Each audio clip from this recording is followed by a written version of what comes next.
Good afternoon, everyone. This is Andrew Missel with the New York Presbyterian PPS. Thank you so much for joining us out of your busy schedule to learn a few things about the New York State value-based payment roadmap through the next couple of years through this landscape. If you're joining this call, odds are you are in the primary care provider space. But if you're not, if you happen to be a CBO or focused in behavioral health, there's a lot for you to learn here as well. So much of this information is applicable across a variety of provider settings. And it's always great to know how your partners across the continuum of care are approaching this as well. So just a couple of housekeeping items before we get started. All the lines have been muted, so if you're trying to ask a question verbally and no one's responding, that's probably why. So the best way to ask a question is to use the chat feature in WebEx. There's a panel on the right-hand side of your screen. We have somebody on this end monitoring the chat function, so that facilitator will help us stop, find a good time to pause and answer questions. We probably won't be unmuting the lines today to sort of pause and take open questions. We've tried that in the past. It ends up being really disruptive. But hopefully we can have time to open it up at the end and hear some vocal questions. Okay, so I already introduced myself. I'm a manager here with the DSRIP PPS here at New York Presbyterian. I help manage our governance committees and I lead some of our training development. Joining me in the room, and maybe I'll have them introduce themselves, are Alvin Lin. I'm the Senior Managing Director of Strategy and Innovation at the New York City Department of Health. And hi, everyone. My name is Natasha Rishi-Bora. I am a manager on the strategy team, helping to lead some of our practice transformation programs, also at the Department of Health. Awesome. We are so excited to have Alvin and Natasha join us. We didn't want this webinar to just be New York Presbyterian talking at people about how to do value-based payment programming for a variety of reasons. We really wanted to bring in folks who are doing this day to day and are out there helping not just New York Presbyterian, but a variety of providers and contractors throughout the city to give us a really broad perspective and real-world experience on VBP, on the state of VBP in New York.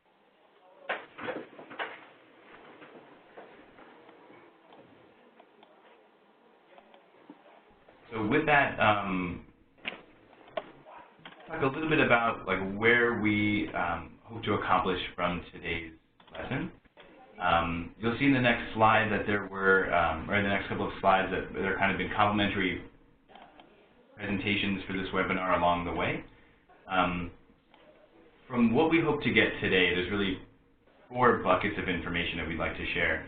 So one is how the New York State is viewing DSRIP as really like a milestone along the way of redesigning reimbursement for Medicaid payments in New York State.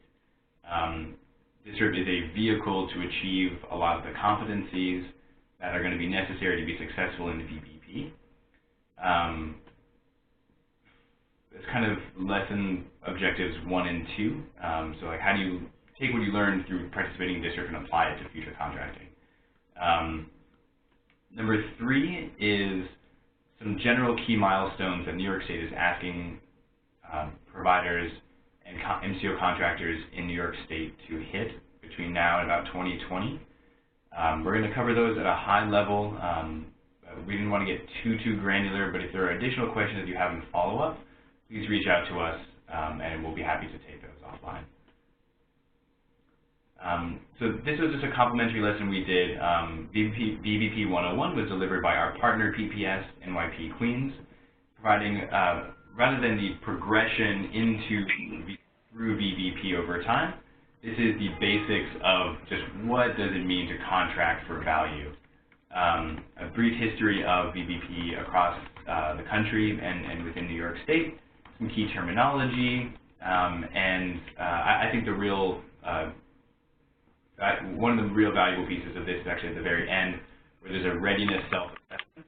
It's a great reflection just to take a look at what competencies and skills you have and what within your organization and what your gaps might be. And I think you'll get some similar tangible feedback from today's presentation from Alvin and Natasha as well.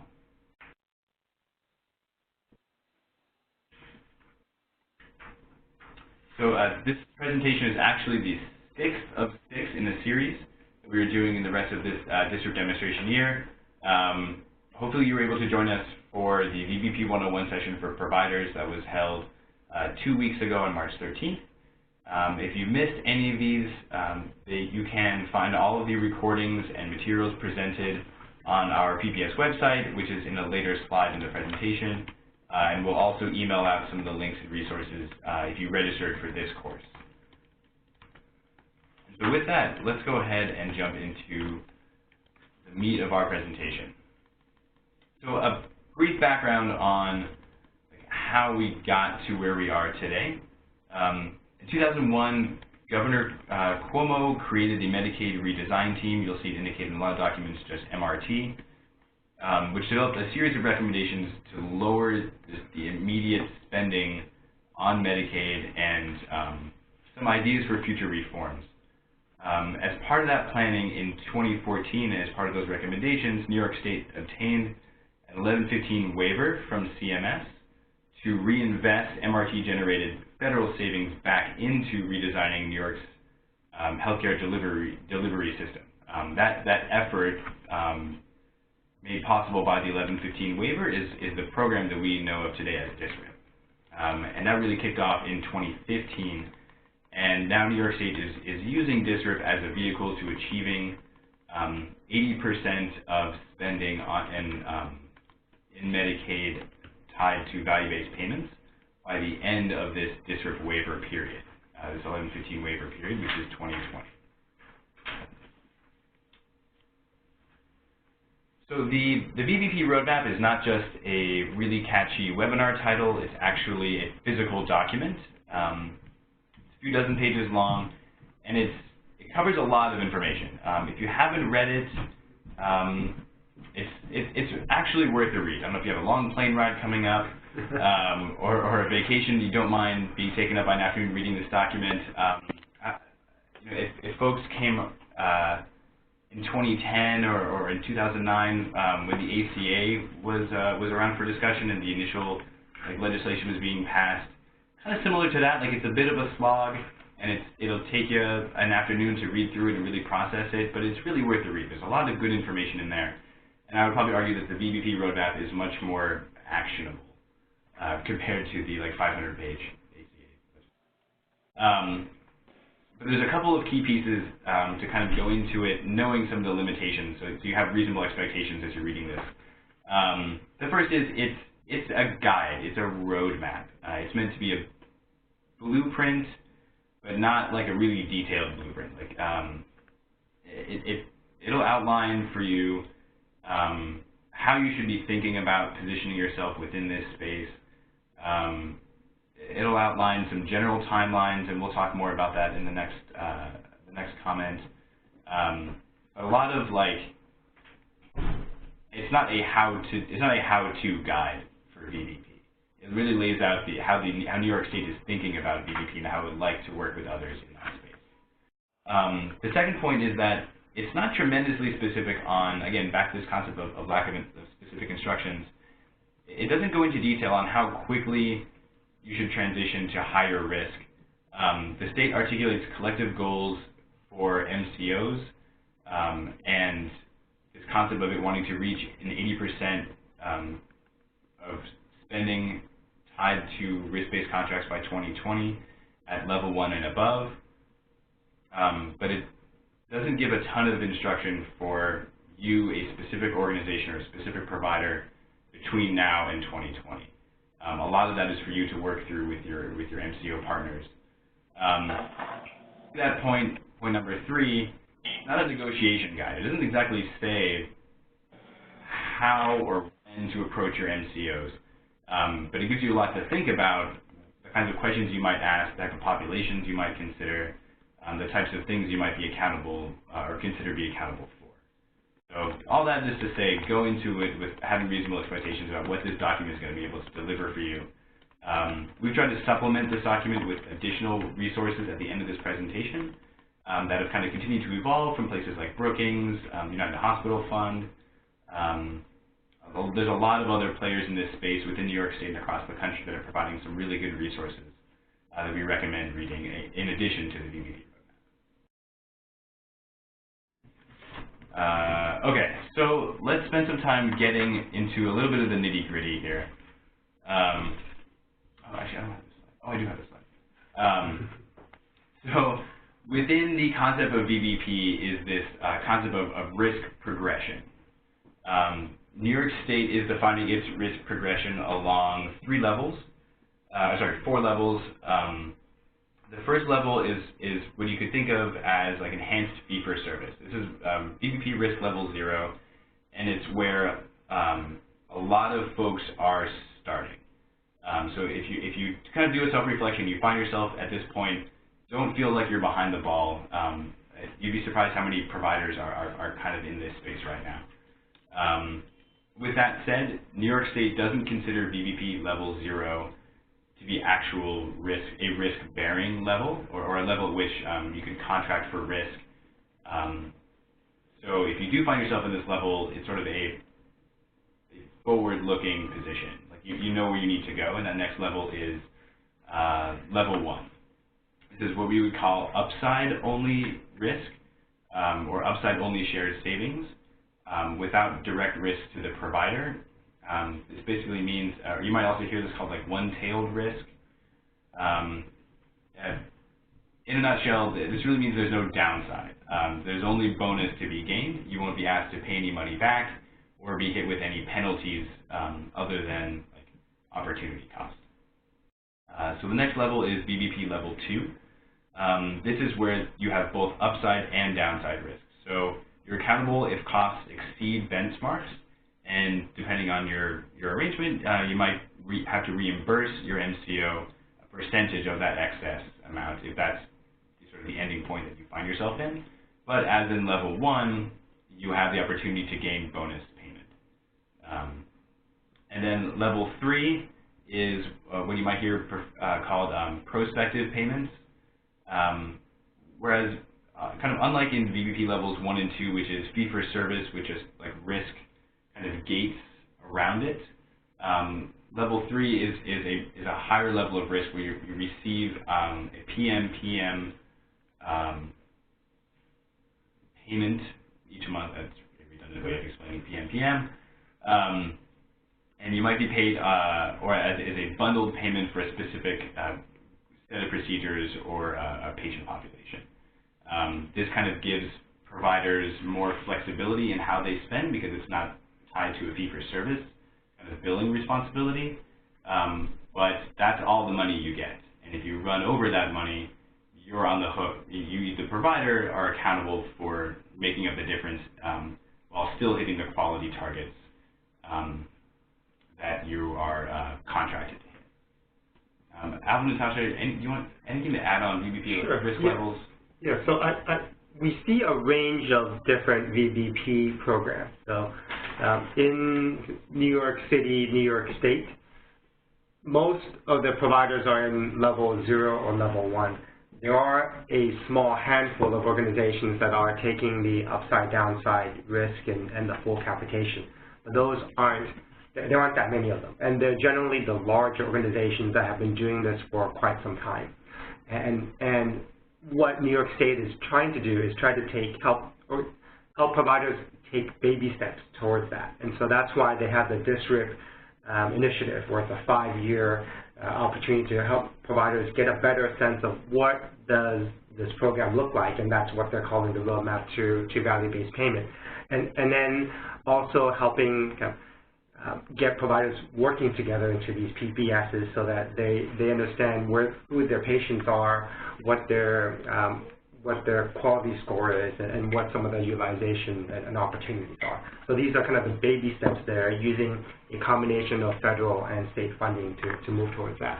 And then by the year 2020 that you had mentioned, they're looking at just the VBP risk level 1. So this is kind of an easier way to transition into this program. So I think a couple of reasons. One is that it's probably not, it's still an experiment, and so they don't want to make giant bets, although directionally everyone feels that that's kind of the right place to go. And the other is that it just takes time for providers to better understand how this works and the whole system to work together. And so let's ease into this process. Thank you. So with that, we're going to transition to Alvin and Natasha. Who are going to talk to us about their work with the City Department of Health and kind of advice and guidance that they would have for the providers that they work with. Great. Thanks, Andrew. Over the next few minutes, Natasha and I are going to walk through a few things. First, we'll start out with who we are and what we do. As a health department, we're unlike other health departments across the U.S. in that we do have a direct relationship with many of the providers, and we do provide a sort of intervention consulting type of services. And then we'll talk about what we're, part of my work is around helping providers in New York City prepare for value-based payment. And so I'll share some of the things that we've learned in our discussions with different payers, different providers, both within the city and as well as across the state. And many of us on the team have also either helped or been a part of successful ACOs in other parts of the country as well. So we're going to share what we've learned and try to distill down those, like when you look at all the different websites to talk to people, they'll say you got to do these 1,000 things, and that seems a bit overwhelming. So what we try to do is make it a little bit easier, more digestible, and we think that it's more realistic to be able to make improvements on 3 to 5 things versus 1,000 things all the time. So in this particular slide, we're also kind of branded as NYC Reach. So many of you that work with us, we're part of the City Department of Health. Some of you will know us by our NYC Reach name. That's the entity that has been working with providers under Meaningful Use in some of our quality improvement programs. And we currently work with 21,000 out of the 35,000 providers in the city. And we look at our organization as a way to help drive change. And we're able to do this because of our kind of long-standing trusted relationships with our providers in the city. And we roll out our programs through a variety of different ways. We've listed 9 different programs here, and they range the gamut from helping around the technology through things like Meaningful Use to doing quality improvement programs like our Hypertension Healthy Hearts program. And then we also have a number of different services that we've been working with the district PPSs on, and that's through the Patient-Centered Medical Home. We've got a program that is part of the New York City Mayor's Initiative called Thrive, and that's helping to address some of the capacity issues around behavioral health and mental health. And then the last item on the list is something that Natasha and I work closely on, and that's helping providers prepare for the value-based payment programs. Next, please. So on this slide, so this is the reason I put this slide up is that Andrew talked about the different levels of VBP arrangements, and what you'll find as you learn more about VBP is that it's a category, and it comes in many different flavors. And so, and those flavors will vary depending on whether it's from a government payer, like Medicare or Medicaid, or from the commercial payers. So here we've listed the Medicaid version of the VBP programs. And we've got 8 different versions here. And so they come in things like population-based, bundle payments, total cost of care type of programs. And in the Medicare side, you'll hear terms like MIPS, ACOs, shared savings programs, bundle payments. These are all kind of very similar type of programs. And when you think, and then when you work with the commercial payers, they'll have a whole host of other programs, and they'll have different types of names as well. And although and a kind of initial, like, as you look at this, your head may be kind of spinning and say, like, how do I better prepare for all of these different flavors and versions. And so what we're here, what we'll try to do here is to help you understand the commonalities across all of these programs. And it's really about the patients. It's about doing the right thing for your patients. It's about linking things to like the quadruple aim, making sure that you understand where your patients are at. You've got a game plan for your entire patient population, not just the patients that see you for the sick visits. And then you've got access to information that helps you better understand where are all the different places that your patient is seeking care. And these days, care is pretty complex, and we see patients getting having touch points with many different organizations, and looking at the wide range of people that registered for this. I think that's kind of a reflection of all the different places of care that we see our patients seeking care at. Next slide, please.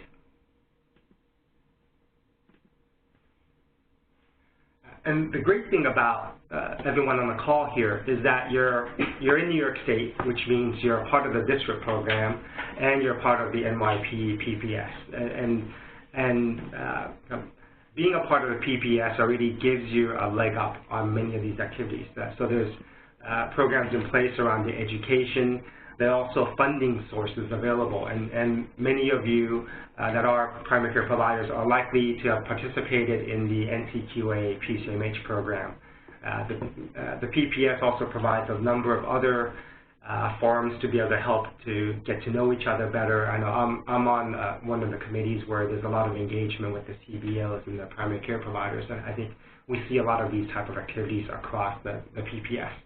And the reason we have this slide up here is because New York State is looking at the NCQA PCMH framework as a way to prepare providers for the value-based payment. And the key concept here is around providers not having to do this by themselves, and that there are things that, as you think about VBP, you may be thinking that like, now I got to do all of these additional things, and there's a way to help alleviate some of the work by taking a team-based approach and having people work at the top of the license, looking at what are the other range of tools that's available. And they're in the PPS, I think you're also working with HealthFix, so that's another organization that's able to help you better understand where some of the care is being sought. And so there are a number of different things.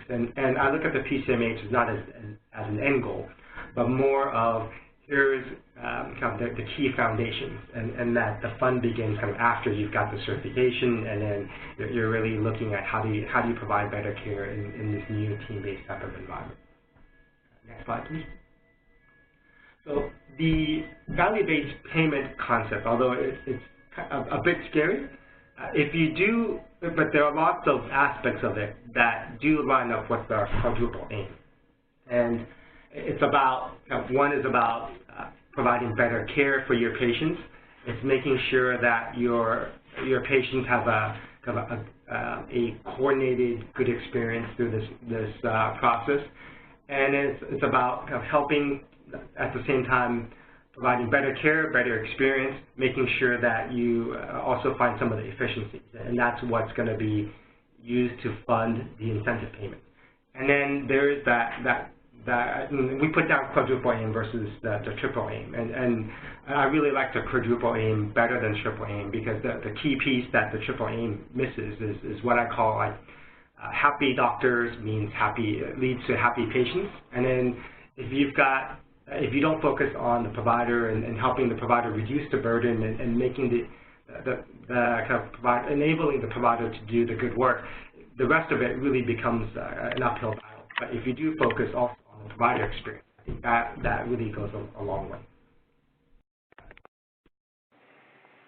And so I mentioned earlier that when you look at, we talk to a lot of providers, payers, and other organizations around value-based payments, and we try to help advocate for the provider's behalf in these type of arrangements. And there are many organizations that say you've got to, like we talk to some groups, they'll say you got to do these 500 things. Other groups, you got to do these 100 things. And then you look at the measures. And one of the ACOs that we had helped outside of New York, was participating in 4 different contracts, and you add up all the measures, something like 530 to be measured. I mean, that seems pretty overwhelming. I'll jump in. When we added up all of our measures across DSRIP, ACO, our MCO contracts with Health First and VNS, we compressed the list. Well child visits and child access to primary care appointments in the same lines, being really generous, and we excluded utilization metrics. The list was 103 metrics. So if you expand that out to everything, it's very easily 500. Pretty scary there. And then when we talk to other ACOs, and Natasha hosts an ACO roundtable, and so we look at the measures there, and that's not an unusual thing of having hundreds of different measures. And so it feels kind of overwhelming if you're not working on this. And what we found is that let's not try to do those 100 things, or even the 10 things. Let's try to see if we can focus on the key, let's try to narrow it down to, I can remember 3 to 5 things, so let's split it down the middle and go with 4 things. But if we had to group into 4 activities, what would they be? And so I'll kick off kind of from a very high level what that description is, and then Natasha's gonna really share the details around what that really means and share some of the examples. The 4 key things are, number 1, it's about getting to know your patients better and knowing what motivates them, having more touch points with them. And so that's step number 1, because it's really all about the patient, making sure that you understand them, you know what you have a game plan or a care plan for them, and that you know how that care plan is working. Second is thinking about your kind of entire patient population.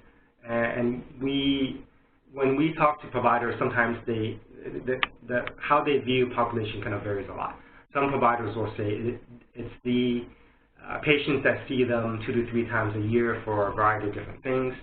I think here, under the context of the value-based payment, it's the patients that are assigned to within this practice. And so you've got to not only know who your patients are that's coming to you, but you've also got to know who are the ones which are assigned to you that you may not have seen. And so it's getting a better understanding of your entire patient population, and then having a game plan for each of them. We call them risk stratification, but another way is just have a game plan. So do you know who your healthy patients are? Do you know who your at-risk patients are? Do you know who your sick patients are? And do you have a different strategy for each of them? So that's what this component is. Number 3 is then kind of knowing where are the different places that your patients are seeking care, and if there are organizations that you would want to have a better relationship with. And so it's looking at kind of that utilization, knowing your referral networks, and then developing a better relationship with these groups. And so that's something that I think the PPS is really fostering that. And so it could be something as simple as, if I'm a PCP and I have a big group of diabetic patients, let me think about do I have a particular organization that many of my patients are going to for their eye exam, for their foot exam, and let me develop a relationship with them, and so that they have all the information they need when the patient goes to see them. And then in turn, I ask them for information back on did my patients close the visit, did they show up, and then can you tell me what my findings were? And then the last component is there are things that happen kind of on a daily basis that may have so your patients may be seeking care in other places and you may not know about them. And one of the benefits of being a part of the DSRIP program and being connected to the RIO or to HealthFix is that you now have a way an automated way for HealthFix to let you know for your patients where they're seeking care, and if there are things that gives you an opportunity to kind of coordinate and help with the transitions of care. I think that's something that health experience really well. So they're using this functionality called clinical event notification. They'll let you know when your patient has presented to the ER. And if it's for something that's preventable, you can reach out and let them know, hey, the next time something like this happens, come see me. I can really treat you. There's no need to go to the ED. And then if they get admitted, then you'll be there ready to make sure that the hospital has the information, all the information they need on what type of what's the type of care that you've been providing, and then that you're there to help with the coordination after they get discharged. So these are kind of the 4 key things that we help providers kind of get focused on. And from the feedback that we've received from providers, it feels like it's manageable. It's not so bad. And then I'll pass it to Natasha that'll help kind of us expand more into this concept. Great, thanks, Alvin. So throughout the presentation, you've kind of heard a couple different aspects of VBP. We've talked about the risk levels, we've talked about the arrangement types, and you could still be sitting there wondering, how does this apply to me? Am I on the right track to fall into VBP and be successful in this new landscape? So if there's anything you take away from this presentation, we hope it's the kind of deep dive into these 4 categories and what that means for you. So we'll start with identifying and managing high-risk patients. And, you know, we kind of talk about this from a high-risk patient standpoint because of that risk stratification piece that Alvin was talking about. But I'm going to reframe this and kind of ask you to think about it from a population standpoint. As providers, presumably you kind of entered the healthcare industry hoping to affect change at the individual level, but you truly are able to look at healthcare from a population standpoint by sheer fact of knowing your patient panel. And so, you know, just in terms of thinking through strategies that help you really assess the needs of your patients overall, I imagine that you can kind of immediately start to think about, these are my patients that are asthmatic or that are diabetes or are predisposed in their pre-diabetes phase, and what does it mean for me to maybe intervene at this point to help them, you know, kind of limit their overutilization of health resources, help them better manage their care, and, you know, overall kind of reduce the cost of the services that they you know, they're either able to pay for or kind of thinking about what their payer standpoint might be, what category they fall into. And so kind of in this list of 6 strategies that we've listed, I would think that that 3rd one around applying your clinical intuition is where you would want to start. You all know your patients. It's something that you do on a daily basis, but what does it mean to actually verify that against data and to start to kind of run reports and document all of the things that you know in your head in a way that you're able to run reports and kind of test against that and verify it, so you can use analytics to develop a more defined intervention and kind of a strategy around going back and measuring that in a quality improvement mindset.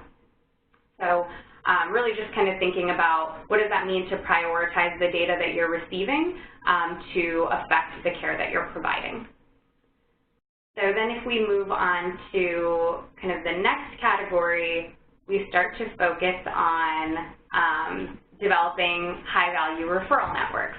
And so that's a great kind of jumping off point from first you've identified and managed your patient population, you know who kind of falls into that high-risk category, and then subsequently maybe medium and low risk, but you are that first point of care. I know that we kind of have maybe a variety of folks attending the call, but all of you fall somewhere on this care continuum and have a different point of effect and responsibility for the patients that you're taking care of.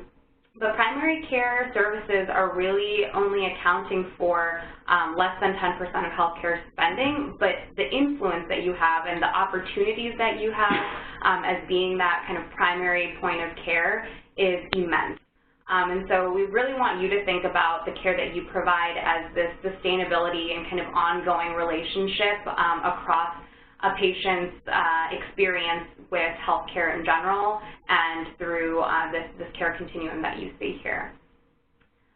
This particular concept out of all four is the one that we like to focus on a little bit more, just really kind of emphasizing the idea around the referral loop and what does it mean to improve relationships with kind of those in your network and those that your patients are seeing. And so you might immediately say, okay, does this mean I have to develop more contracts, and what does it mean to actually kind of formalize these relationships? But again, I would assume that you all could immediately think of, at least 2 to 3 providers that the majority of your patients go to that kind of fall into these other categories of care. And so maybe start there and use that as an opportunity to recognize referral patterns that already exist within your practices. And then that's kind of your opportunity to start thinking more about care coordination and understanding what is that relationship you really want to establish with providers that are seeing your patients. So here we want to talk a little bit about what does it mean to develop an effective referral network. So high value, very important, but what does that mean? And so to have a really effective referral network is to understand that, medical care is a small piece of the puzzle in what is affecting your patient's health outcomes and what they're doing on a daily basis. And so, I think this is a piece to understand your patients. What they might come and see you for is such a small, piece of that puzzle, that 10% that you're seeing here, and understanding other aspects of what their day-to-day looks like will affect how you're able to provide that care and who you might want to connect your patients to. It might not just be a specialist within the healthcare system, but really knowing your community, knowing what that referral network looks like for other aspects as they relate to those social determinants of health. So here is kind of a snapshot of what those things might be. So if we're not thinking of just that 10% of medical care, what does that other 90% look like? That might fall into any one of these categories. And so, I talked earlier about you could identify within your patient population who the asthmatics might be, who is prone to it, who has already kind of an existing and persisting condition, and why is that? Even if you've been able to come up with a care plan, is there something that's happening in your patient's life that is starting to affect their ability to stick to the care plan that you've created together and to manage their care? And so each one of those things, and what this graphic here hopes to emphasize, is that each one of these things contributes to the health outcomes that you're seeing as primary care physicians. And so how are you able to reframe that and start to think about things and just make it a more regular part of the care that you're providing to focus on prevention? So next we'll move into the third category around using the clinical event notifications. So this is what Alvin was speaking to a little bit earlier around kind of the relationship with HealthFix and having these RIOs in place to help you get the information that helps you validate all of these things. So you've identified and managed your patients at this point, you've developed a high-value referral network, but you need the information. You want to validate this all with data, and so how do you do that? So really making sure that you're kind of cleaning up the data in-house, that you're using the relationships that you've now already built, and now you're focusing on a workflow that allows you to respond to the data that you're getting about your patients. And so really building in that notification process and thinking through the rules that are in place to help you either implement the clinical intervention yourself or use the folks in your referral network to develop kind of a multi-dimensional intervention for your patient. And then lastly, focusing on engaging and educating patients. So I kind of like to talk about this one last because I think it brings it all together. You as a provider can do all these things. You can know who your patients are, you can know who's in your environment and who's in your network. You can, get all this data and be looking at your EHR, but if you're not able to engage and educate your patients on the care that you're trying to provide to them, you're not going to get that, 90% of that puzzle of knowing what else is going on with them so you can provide the best care. So really think about what does it mean to improve your outreach methods in a specific way for your patient's needs. Everyone's preferred communication method is most likely going to vary based off of what's going on in their life. So make sure you're kind of targeting how you interact with your patients when they're outside of the office and when they need to have access to you. Make sure that you are collaborating on those care goals that you're establishing. Creating a care plan in a silo is not going to move the needle on your patient's healthcare outcomes. You know that, but what does it mean to kind of take that extra step and just know your patients and use every opportunity and every interaction with your patient as an opportunity to get a little bit more data.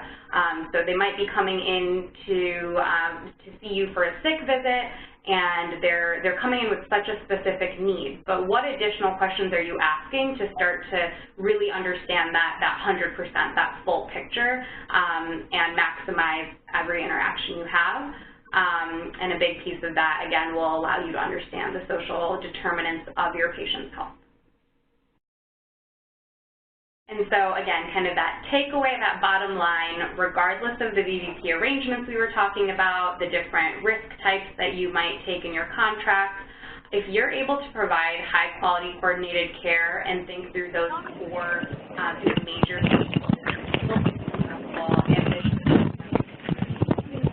I know it feels scary to move away from fee-for-service. That is very value-based. Long-term, it will reduce the burden on you. It will only help you know your patients better, know your communities better, and just continue to improve that high-quality care that, presumably motivated you into your space and into your day-to-day.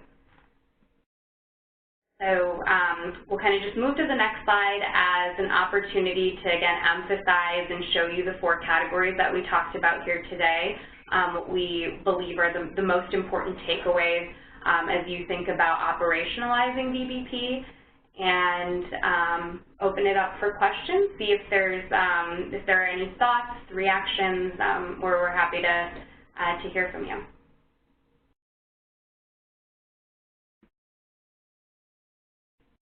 Rachel, did we get any questions through the chat? We actually haven't had any questions submitted, but we have plenty of people on the line. I can see all of you. Not actually see you, but I can see that you are dialed in, so we know that you're there.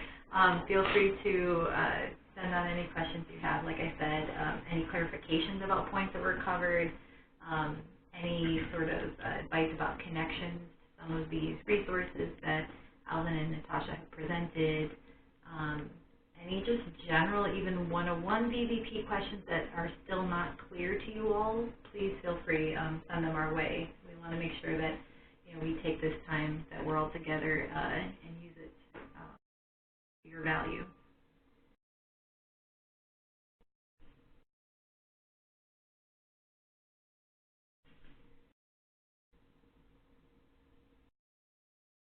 So on the last webinar, there was one very kind of minor question just about confusion about requirements. And I know that you talked about kind of the state goals and everything, but do you want to speak just to that very basic point of what is required in the sense of, New York State has a very ambitious goal, and we're all hoping that people are moving in a direction to kind of elevate care and decrease cost, decrease value, all of those idealistic, fantastic goals. But what is absolutely required of people that perhaps have not been yet connected with some resources, like you all are working with providers and are really just beginning to think about this? Requirement in terms of Medicaid, or requirement in terms of any type of contract? VBP contracting. Are they all absolutely required to begin contracting with MCOs around value-based arrangements? I'll touch on this in multiple ways. So, the New York State, as part of their State Health Innovation Program, is trying to get care in, I think it's, I'll probably, let me try to see. they're trying to get care for 80% of the patients in an advanced primary care type of manner. So that's why they've been pushing the PCMH, the other programs here that's popular in New York State. They come under the name of CMS has a program called Transforming Clinical Practice Initiative. There's a CPC Plus upstate and CPCI program. So overall, they're trying to get providers to deliver care in these advanced models. And then from a VBP type of contract, everyone's trying to push the risk down and try to align all of the incentives. And from the Medicaid standpoint, they've set a goal of hitting 80% of all payments, as Andrew had mentioned, by the year 2020. That's similar to Medicare's goal to hit 50% by the end of this year.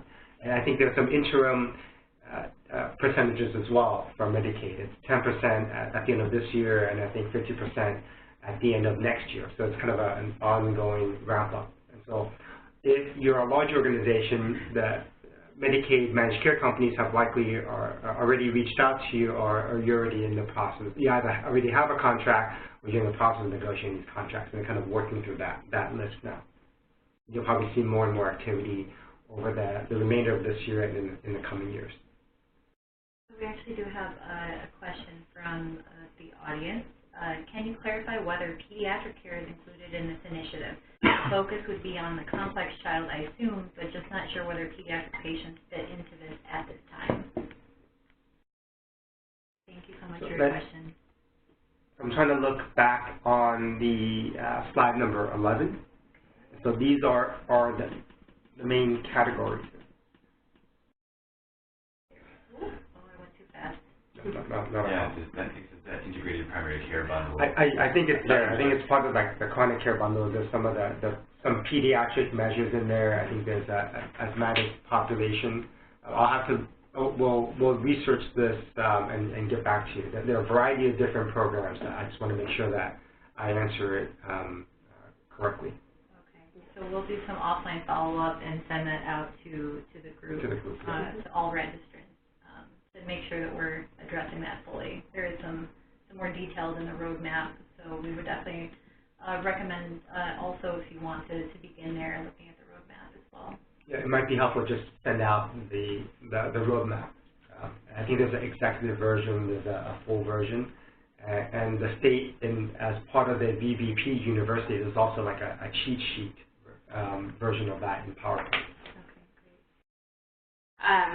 So again, we'll follow up, but off the top of my head, I do want to say that as it relates to pediatric patients, I'm fairly sure that it's looking beyond just the complex cases and helping you think through and kind of incentivizing preventative screenings and immunizations, and so that's a part of the integrated primary care bundle, and that's most likely where you'll see kind of specific pediatric measures and pediatric immunizations.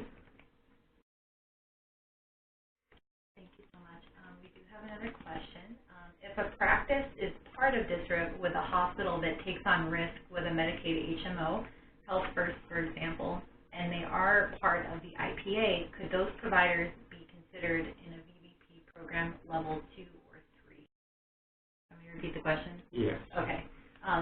If a practice is part of DSRIP with a hospital that takes on risk with a Medicaid HMO, like Health First, and they're a part of the IPA, could those providers be considered in a VBP program level 2 or 3? There's two parts. I'm just asking. Yeah. I think my brain is clarifying out loud. Yeah. So is the question, like, if I'm a provider participating in the PPS and the sort of anchor institution for that PPS also happens to contract outside of DSRIP, but the provider is part of the IPA that is being contracted? Is that the question? Second, I would also clarify: are these organizations contracting on your behalf? Are you a part of who the IPA is contracting?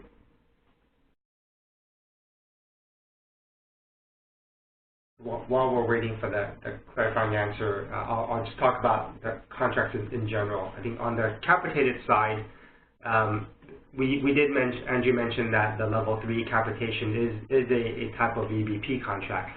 Under Medicaid, there are a specific list of measures that you'll need to incorporate. So it's a kind of a different flavor of the capitation. And what we've seen is that the managed care companies have been setting up these additional contracts with that list that Medicaid VBP has approved. And so you'll see a variety of more specific contract related to that. And then within those contracts, you'll have a clause that says, this is your benchmark for cost and quality. If you meet this, then there's some kind of shared distribution. And if you're a level 1, usually the distribution percentage is lower. If you're taking a level 2, then if you have savings, then your percentage of distribution will be higher.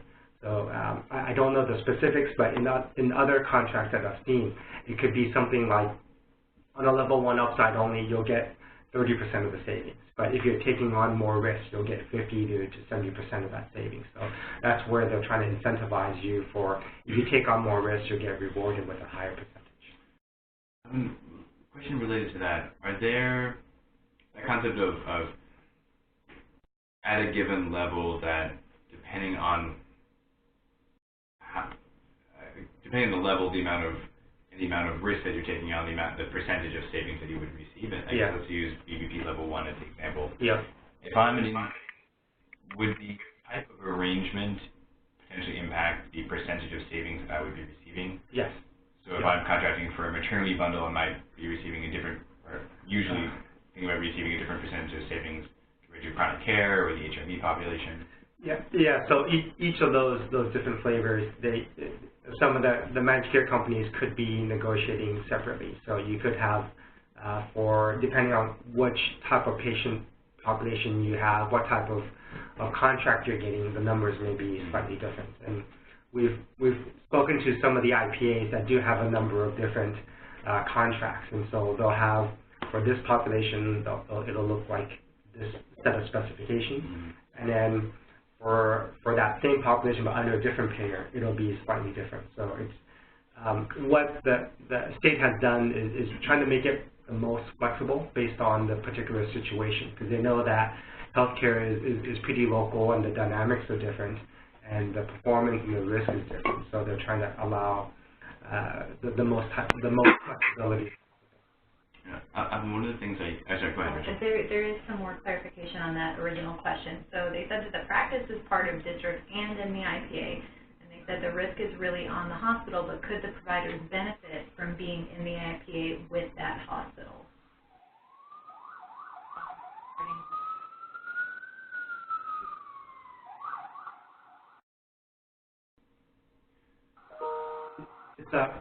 The reason I'm trying to think of how to answer is because the different types of relationships that hospitals have with the IPAs. So you could have a hospital system that partners with other IPAs, and then we've seen some PBSs take a subset of that, and let's call it like a super IPA, and then that group does contracts out with the number of different payers, and then there are hospital systems that just contract just for their providers and their employed providers.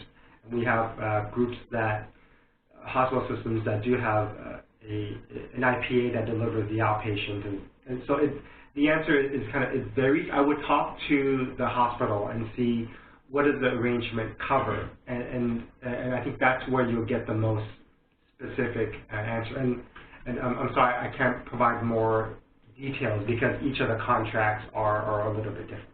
And I was thinking about the concept of benefit, like it's because each arrangement is so different. If you look at a program like DSRIP, a lot of the benefits you get aren't sort of directly monetary. You might get implementation assistance, you might get assistance with measurement, you might get some capital dollars for IT systems implementation, or to help with PCMH certification, in addition to funds flow and quality bonus payments. So each arrangement is so different, organization to organization, IPA to IPA. that would definitely be something to look into. Yeah, and we've seen some of the systems develop what we're calling like a playbook. So every provider goes through a standard set of process. And then regardless of whether you're in an upside only, you're in all their contracts and they're capitated or not, because there are core capabilities that they want everybody to have. And when you're looking at the patient, it's a lot, I think it makes more sense to do the one right thing for all of your patients, regardless of whether they're part of the ACO or not. And so where you are part of the health system, I don't know which one you're part of, but in general, they try to have a kind of a standard approach and share that same service across the entire, with all of their partners. Yeah, one of the key messages I hear you and Natasha kind of reinforces is this duality of I need to do a lot of, like, as a provider, or I would even extend this to, like, the CBOs and behavioral health providers and the networks. There's so much to do both on, like, internal self-reflection, to know your baselines, to know your capabilities, to look at those 4 areas that you highlighted, but also to know that when I turn that lens externally and, like, need to now approach partners for contracting or network development, like, the market is so fragmented, there are so many different types of arrangements to get into, so many factors. Like, I don't want to go through that second process, like, alone. Like, I don't want to do that in a vacuum. Like, there's so much value to participating in my PPS and governance committees. There's value to participating in, like, calls and roundtables and webinars and association meetings, just to get a better sense of what else is out there and what all the different types of options are, and, like, what other organizations have tried or have been able to successfully contract terms for. Yeah, I think those are all great questions to ask, and you're calling it kind of self-reflection, but I think it's also part of the district participation. Where prior to district, you're kind of on your own, but now you've got lots of different organizations engaged, and there are lots of different resources that are available, and it's thinking about who are your patients, where are they being seen, and then are there some kind of key trends that you can pick up around, like, who are the partners the organizations that most of your patients or many of your patients are seeing, and use that as a starting point to better develop that relationship. And then district gets a lot of data around the Medicaid patients. You have the MAP portal. You've got a sense of who the patients are with the attribution. That's a very big step. And then you've got information around the quality measures and where they stand. Then you also have the utilization that comes out of the claims data. I would take that in combination with many of the other resources that the providers already have available. We talk to a lot of payers, and many of them also have other incentive programs that's out there and available. And what we try to advise providers is match them all up and see where are the places that what are all the different resources. I know Health First has a lot of resources, Emblem, Empire, et cetera, and use that as a way to kind of start putting together that network and group of like-minded organizations. It's a great segue to our introduction to some resources that you all can follow up with. First of all, thank you all so much for your time and all of your energy putting all this great information together and to help providers on the line digest so much of this information. So Andrew and I, along with our partners at our New York Presbyterian PPS, have some suggested readings for you all. If you haven't looked at VBP University, we have all the links in the slides that we sent out, and we will be resending with the recording of this presentation. So we would suggest, delving into that if you haven't yet. And some of them are higher level, so it's really great if you're just getting your feet wet with it. GNYHA, or the Greater New York Hospital Association, also put out a VBP guide, which we will be confirming that we can share that as well. But we have provided some of those links of other suggested readings. So actually, for the provider that asked a question about pediatric considerations, so we have some resources for pediatric focused VBP type supplemental materials here, along with some information from the Commonwealth Fund. And then just the general documents that are really great to start with. So again, the VBP roadmap from New York State, but also the document that Andrew mentioned earlier from the United Hospital Fund. and then some guides from the state again on for primary care providers, a visual document, and then kind of the general checklist to walk through to assess your readiness and think through some of this. I know we're at 4 o'clock, so I just want to thank you all so much for your time. We will be sending slides out, so you don't have to write this down. Here are your contacts at NYP Queens PPS, along with here at NYP PPS. Please reach out with any additional questions, comments, feedback. Let us know what you want to see in the upcoming VBP education coming up in DY 4 and 5, and we will be happy to work with you on that. So thank you so much. All this will be posted on our website. All the recordings and slides are there for behavioral health, CBOs, and primary care providers. So thank you so much, and have a wonderful afternoon, and enjoy. Take care. Thanks, everyone. Thank you.